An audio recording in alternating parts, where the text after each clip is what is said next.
Salve, salve, amigo criolista! Confira as atrações do programa de hoje.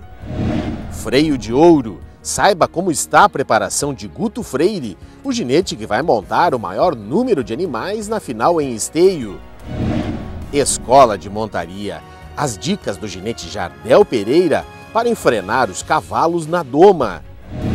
Análise morfológica. As características do tórax na raça crioula.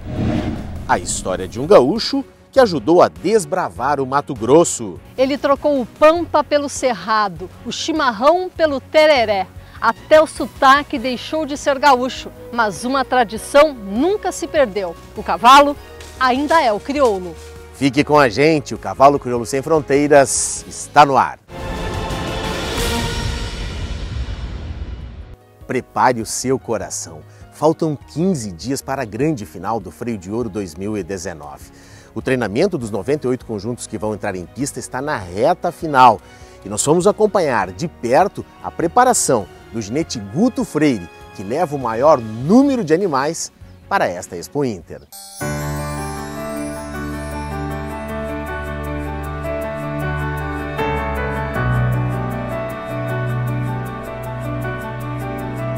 As conquistas de Guto Freire estão nas paredes do centro de treinamento e na memória.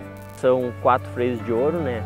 Um de prata e um de bronze. É difícil esquecer, assim, ó, desde o primeiro freio lá de ouro da Reclusão, em 2011, o 2012 o freio do Balaqueiro, 2014 o freio do Destaque, aí o prata do Mate Amargo, o bronze do Quincheiro de Santa Angélica, o ouro do J. Libertador, que é inesquecível, um bicampeão do freio, né?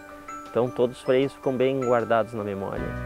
Os números do ginete multicampeão impressionam. De novo, ele é o recordista de animais na final do Freio de Ouro. Desta vez são 5 fêmeas e 6 machos, incluindo reservas. São 10 anos aí que a gente está em Santo Antônio da Patrulha, 10 anos com o treinamento aqui. E nesses 10 anos a gente vem tendo bons resultados e sempre com um número expressivo de animais na final, né?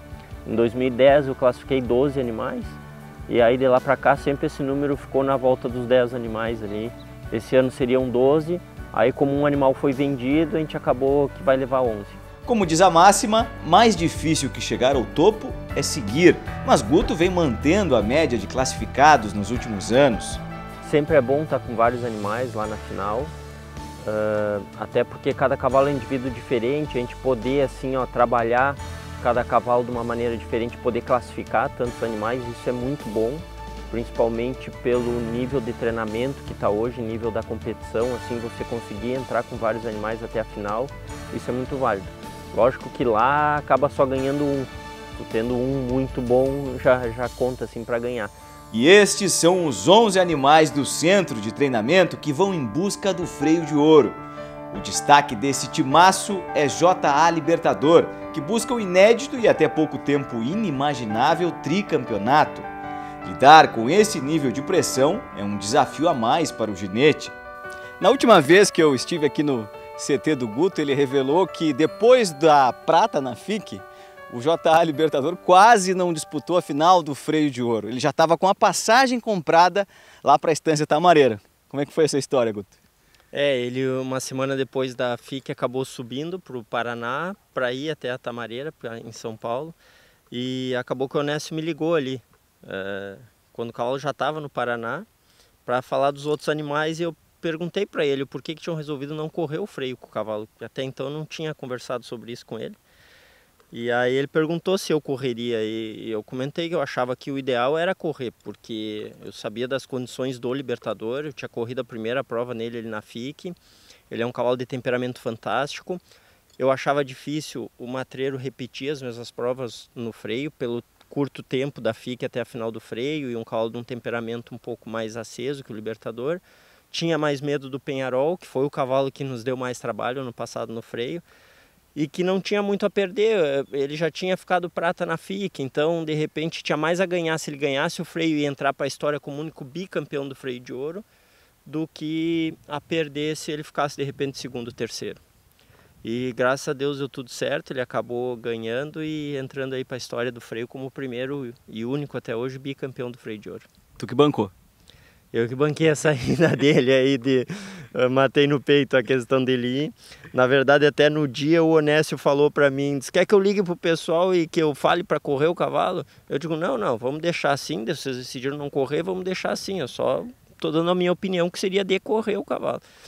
Passou 3 dias, ele me ligou, tá de pé ainda, quer correr o cavalo? Eu vou mandar o cavalo de volta, o cavalo tá descendo de volta. Daí no fim ele ficou uma semana fora e voltou pro CT para treinar pro freio. E agora quem decidiu ficar para tentar de novo? Agora o Onésio entrou em contato comigo, na verdade na classificatória aberta, ele veio falar comigo e comentou que estava com vontade de ir pro tri.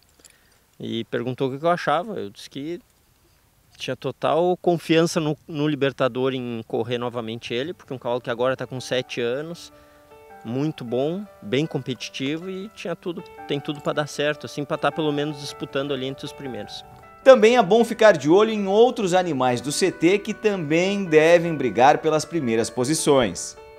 Fora o Libertador, a gente tem o Abraço do Cambuim, que ganhou o Bocal de Ouro esse ano, o cavalo que vai com a maior média de todo o ciclo entre os machos. Tem o cavalo que ficou em quarto no Bocal, um cavalo muito bom também, o Bailongo de Santa Angélica. Um cavalo que não tem a mesma morfologia dos outros dois, mas um cavalo que tem bom temperamento, tem boa andadura, é um cavalo muito bom de função. A gente tem o Bocal de Ouro 2018, o Açoeiro, que também é um cavalo de temperamento excelente, um cavalo muito habilidoso. Então tem vários cavalos aí que pode chegar ali entre os 4 primeiros. Dar conta de tantos cavalos de alto nível na principal prova da raça exige retaguarda.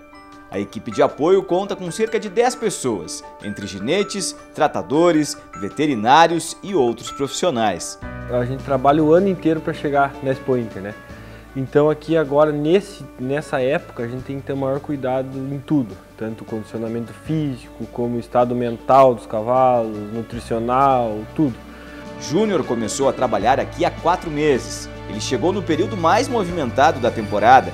Eu sou tratador, ajudo a puxar os cavalos ali fora para encilhar, levo na pista, trago da pista, banho, escovo. Eu peguei, bem dizer, a época de mais trabalho assim dentro do centro de treinamento, né? Que é a época do bocal ali, até o freio.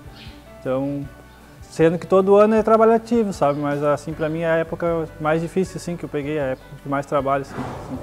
A equipe dele é uma das melhores equipes que tem dentro do centro de treinamento, assim, sabe? Eu nunca trabalhei com uma equipe tão organizada, tão companheira, tão parceira.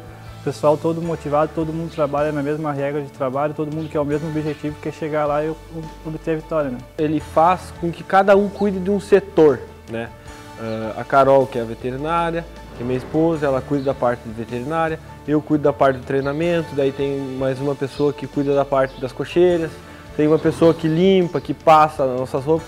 Então cada um faz o seu setor, mas todo mundo se ajuda, né? Então a gente trabalha por um objetivo só, então. É um trabalho que a gente pega de manhã cedo e vai até de noite aí lidando com escovar, com montar, com preparar fisicamente eles. Então requer uma equipe muito boa para poder estar com eles bem preparado. Na reta final do ciclo, é difícil não ficar apreensivo. É tenso. É tenso porque é um momento que tu não pode errar em nada. Tanto como se os cavalos vão dormir bem, se eles estão sendo tratados. O que a gente costuma muito, que eles não podem mudar da rotina que eles estão aqui em casa, entendeu? Então eles têm que comer no mesmo horário, eles têm que trabalhar mais ou menos nos mesmos horários, porque não pode ser muito diferente do que acontece aqui. Guto parece imune à atmosfera de tensão, demonstra a tranquilidade de sempre, talvez porque saiba que tem uma equipe comprometida ao lado dele. Eu acho que a gente fica nervoso dentro da pista, isso aí não tem como não ficar. O momento da prova é um momento que a gente tem que tentar tirar o máximo do nosso cavalo, tem que ter resultado lá.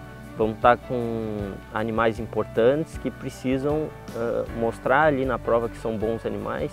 Então a gente fica um pouco nervoso, mas esses momentos antes, esses dias antes, aí a gente, pelo tempo de prova que tem, aí a gente consegue levar bem e poder estar tranquilo para estar bem lá na grande final.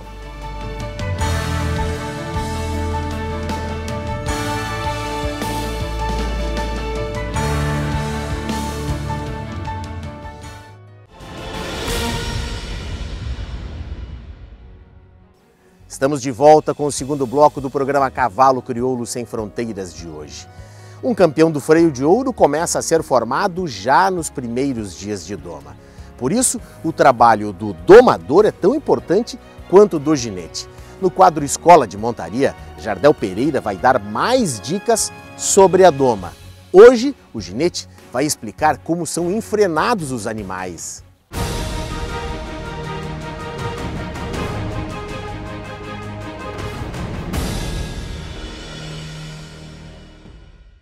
Posterior ao bocal, a redomoniada que se chama, aí chega a hora de passar para o freio. O freio normalmente a gente usa em frenar um cavalo entre 30 e 40 dias na mangueira. Isso não é uma... Esses 30, 40 dias não é uma...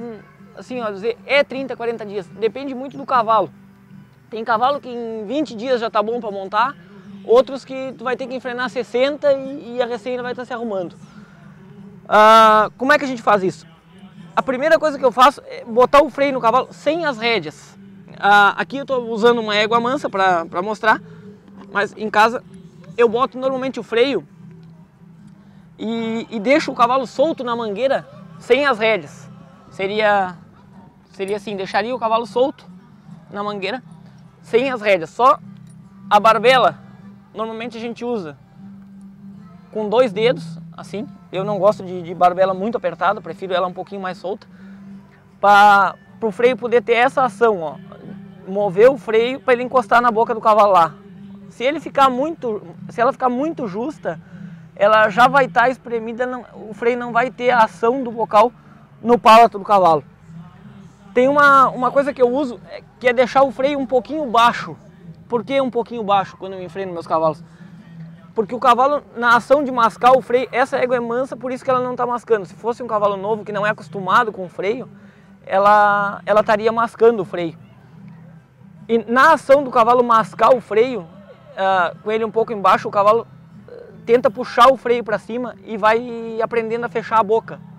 Então, por isso que eu deixo ele um pouco baixo. Eu deixo aí 5, 6 dias, uma semana, o cavalo só se acostumando com essa ferramenta. Depois disso, aí eu começo também no cavalo solto, na mangueira, a botar as rédeas. Vou tentar mostrar para vocês aqui. As rédeas eu passo aqui em cima, amarro aqui.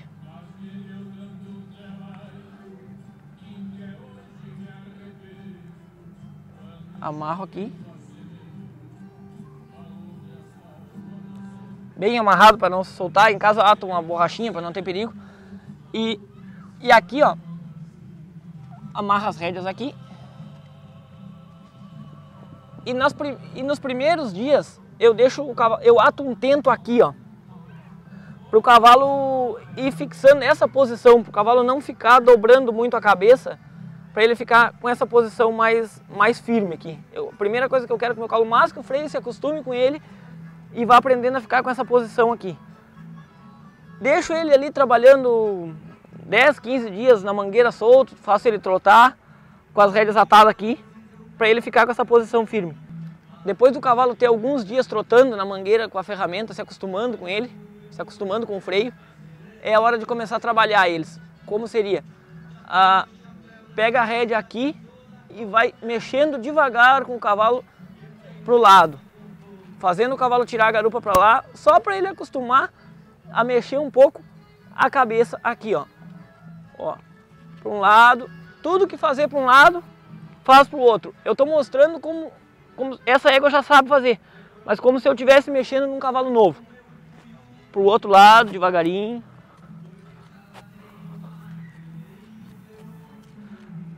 Esse é o primeiro passo que eu uso para trabalhar os cavalos. Depois que ele já está fazendo isso, eu começo a mexer com eles para trás um pouco. Ó. Num cavalo novo seria isso, ó, 2, 3 passos, o cavalo cedeu, é a hora de soltar ele.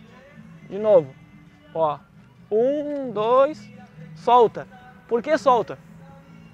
A soltada vai ser a recompensa para o cavalo ver que ele está fazendo certo. No caso do cavalo afirmar, eu não vou tironear ele nem nada, eu vou só firmar minha mão até ele ceder. Ó, cedeu, eu solto para ele. Então seria isso, ó. E aí ir aumentando a pressão conforme o cavalo vai aceitando. Ó, botou, deu 2, 3, aí vai apurando mais, ó. Solta. Isso tem que ser uma coisa gradativa. O cavalo é que vai te dizer qual a intensidade que tu vai ter que trabalhar. Depois disso, aí eu já começo a fazer isso na posição como se eu tivesse montado nele, só que de baixo. Ó, sempre emparelha bem as rédeas.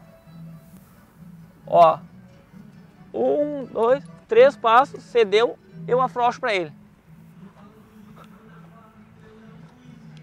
De novo. Ó, 1, 2, 3 passos. Tudo que fazer de um lado, eu vou fazer do outro.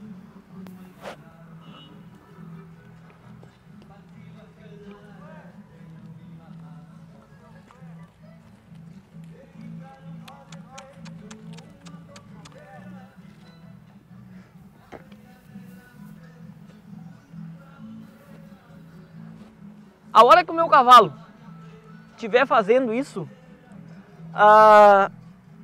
bem sólido, bem firme, que eu consiga recuar ele, apurar a velocidade dele recuando, que ele estiver soltando, aí já pode começar a montar. Aí é outra parte muito importante. É muito importante esse início de freio ser devagar. Quanto mais devagar, mais rápido será o resultado. Tem gente que se apura demais, querendo já fazer movimentos de prova com um cavalo novo, e é onde eu acredito que dá os maiores problemas futuros no cavalo. É muito importante que ande devagar por um tempo, deixe o cavalo se acostumar com o freio, tendo em vista que é uma nova etapa, uma parte nova para o cavalo. Como ele foi redomoniado de bocal, aí agora enfrenado, ele tem que ter o tempo de adaptação com o freio. E hoje tem análise morfológica. Saiba quais são as características do tórax do cavalo crioulo. Hoje vamos falar sobre o tórax. Conosco o Rodrigo Pi, médico veterinário, técnico credenciado da BCC, criador e jurado da raça. Rodrigo, muito obrigado mais uma vez por participar do nosso quadro. Prazer é nosso, Sandro. Estamos aqui de novo para falar da nossa morfologia do cavalo crioulo. Maravilha, e hoje é dia de falar sobre tórax. Exatamente. O tórax do cavalo crioulo é essa estrutura aqui, seria o meio, anatomicamente seria o meio do nosso cavalo. E o que o nosso estándar racial descreve em relação às características de tórax? Um tórax forte, tá, marcado por costelas bem arqueadas, tá, o que nos confere um bom perímetro torácico, a profundidade de tórax, que é importante, que é essa distância das cruzes à base do peito, isso é que nos dá a profundidade do tórax. E a gente fala muito sobre profundidade. Exatamente, do tórax, porque ela está diretamente relacionada, Sandro e amigos que nos assistem, aos animais perto do chão ou longe do chão. Também é outra coisa que se fala muito. Exato, isso, né? E a profundidade de tórax, ou seja, essa distância das cruzes à base do peito, ela tem que ser proporcional ao espaço do peito ao chão. Tem que ser equilibrado. Isso nos confere um animal perto do chão. Não quer dizer que o animal longe do chão seja Exato, não seja tem a ver alto, com a né? altura de cerneira, não tem nada a ver. Nós podemos ter um cavalo de salto com 1,75 m, se ele for profundo, ele vai ser perto do chão. Perfeito. Tá? Então, essa profundidade de tórax é o que nos confere o animal mais perto do chão ou mais longe do chão.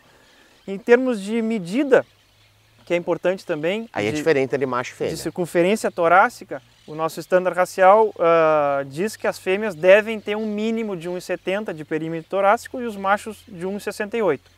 Isso é o mínimo, não tem medida máxima. Perfeito. Por que da fêmea um pouco maior que o macho? Porque ela precisa gestar.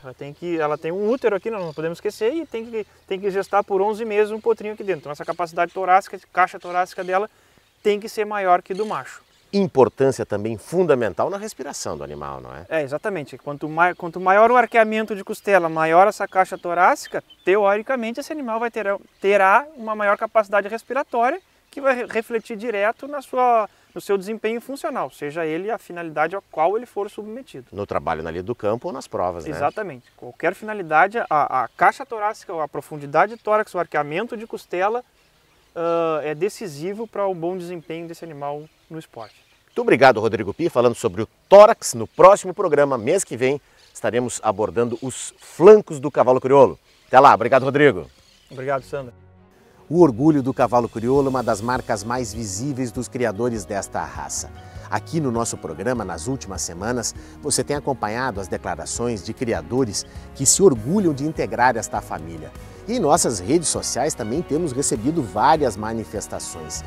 Veja o que os seguidores têm postado sobre o orgulho de ser criolista. Um cavalo que é um conjunto de função, genética, beleza, resistência e docilidade. A cada passo criar novos amigos e a cada montada um amor diferente por ser tradicionalista. A paixão pelo cavalo e a raça crioula. O animal substitui muitos remédios. Além de amar esta raça, os amigos e também a união que se cria na família. Cavalos bonitos e fortes. Uma raça sem limites. Participe você também. Acesse nossas redes sociais e diga por que você tem orgulho de ser criolista. E no próximo bloco você vai conhecer a história de um gaúcho desbravador que levou a paixão pela raça crioula para o Mato Grosso. Eu tenho orgulho de ser criador de cavalo crioulo, porque é o culto das tradições do Rio Grande do Sul. Estamos de volta com o último bloco do programa Cavalo Crioulo Sem Fronteiras de hoje. Um gaúcho desbravador ajudou a abrir as fronteiras agrícolas do Mato Grosso e levou consigo as tradições do Rio Grande do Sul.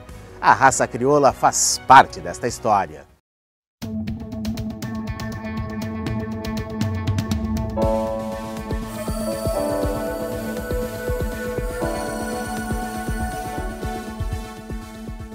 Os horizontes abertos do Mato Grosso ainda hoje são um símbolo de oportunidade.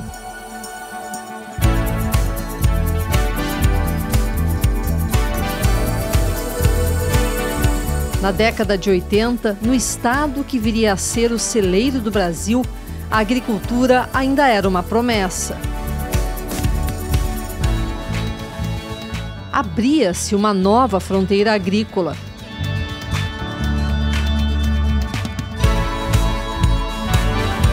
Um gaúcho missioneiro, vindo de São Nicolau, chegava para ficar.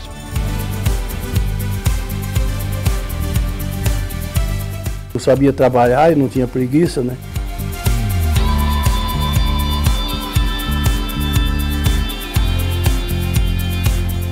Eu fiz acerto com meus patrões, peguei um dinheiro, comprei um carro, botei um cachorro, um pelego dentro do carro e me bandiei para o Mato Grosso. Com a ajuda das máquinas agrícolas e dos cavalos, Astrolino fez parte do grupo de desbravadores que mudaram a história do Mato Grosso. Tu olhava que o homem trabalhador tinha muito valor.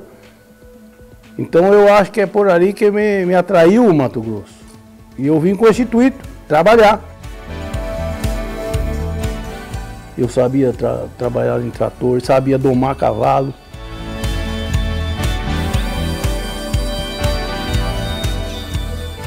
Desde a chegada no Mato Grosso se passaram 40 anos. De lá para cá, muita coisa mudou, mas duas tradições não se perderam: o estilo gaúcho de vestir e o vínculo com o cavalo crioulo.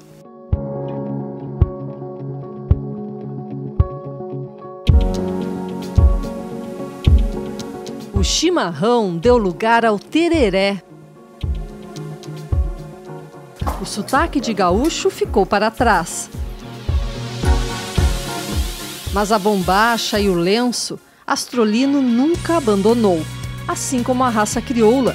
Esta faz parte da vida do gaúcho desde a infância no Rio Grande do Sul. Eu sempre tive o crioulo.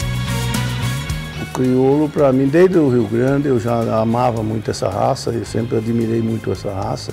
Tenho bons amigos lá, com cabanha lá, quando eu vou para lá, eu laço nos animais das cabanhas deles. Então, eu já tenho admiração do Rio Grande mesmo, do crioulo, porque ele é nativo de lá, né? Em 4 décadas de trabalho, o gaúcho adquiriu 2 fazendas no Mato Grosso.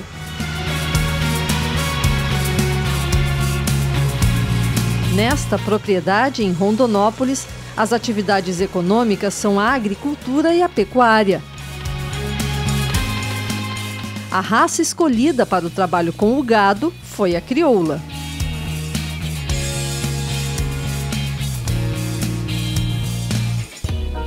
Esse companheiro meu aqui, tudo, eles montam em crioulo aí, vai pro pasto e sai cedo, vai voltar meio-dia, de noite, mas tá a cavalo, o cavalo não se entrega fácil, o crioulo.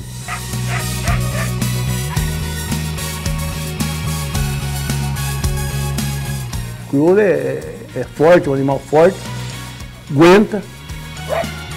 E lavou, você rolou, tu pode enfiar de novo. E sair batendo corda, ou apartando boi. Então eu acho que é uma raça que veio para ficar, né? Mas não é só para a lida no campo que o criador tem os crioulos. A paixão nossa agora, tirando as mulheres, é o laço comprido.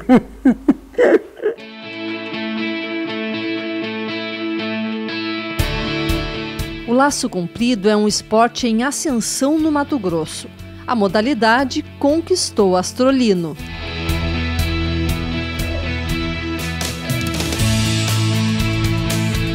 Eu adoro esse esporte. Eu admiro demais esse esporte. É um desafio. Mesmo não sendo laçador profissional, o gaúcho mantém o aras e um rebanho de gado para treinar a modalidade. O laço, não sei se você observou, mas o desafio é muito grande. Se correr um boi desse que não tem nem chifre, tu tem que laçar no mochinho ali, pegar os olhos, as orelhas, e não é tão fácil assim como o pessoal olhando vê. Então é um desafio, eu adoro desafio. Todos os anos, em setembro, o produtor festeja o aniversário com uma prova de laço. Eu trabalho durante o ano na fazenda, faz as que tem que fazer, as atividades, prepara-se para aquela data. Aí aquela data o pessoal veio acampar na fazenda e aí fica 200 laçador aí, 150, 200 laçador. E passa 3 dias aí comigo, comendo carne, laçando boi. No confronto com as outras raças, é o crioulo que leva a vantagem.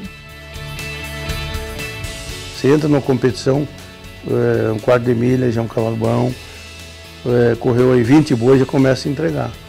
E esse aí correu 20 boi e quer correr mais 20. Quanto mais corre, mais quer.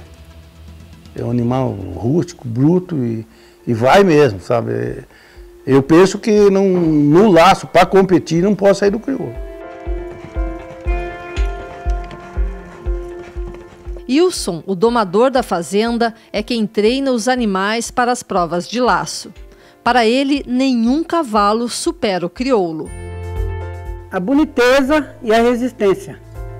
E o galope, né? O galope mais macio, um cavalo inteligente, muito bom de mexer, gosta do gado.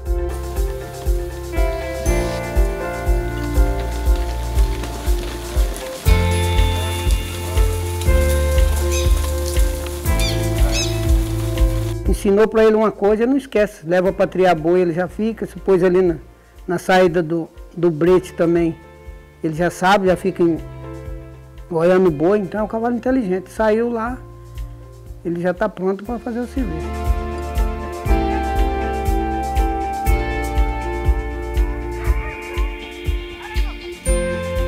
Embora sejam tradições que vieram do sul, o laço e o cavalo crioulo resumem o que o Mato Grosso representa na vida deste gaúcho. A minha vida foi um desafio. E laçar é um desafio.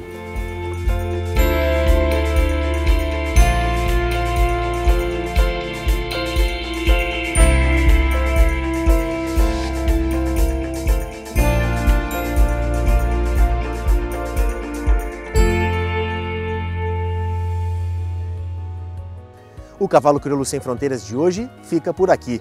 Durante a semana nos acompanhe em nossas redes sociais e também no site do Freio de Ouro. E envie a sua mensagem e ajude a fazer o programa com a gente. Um grande abraço e até a próxima semana.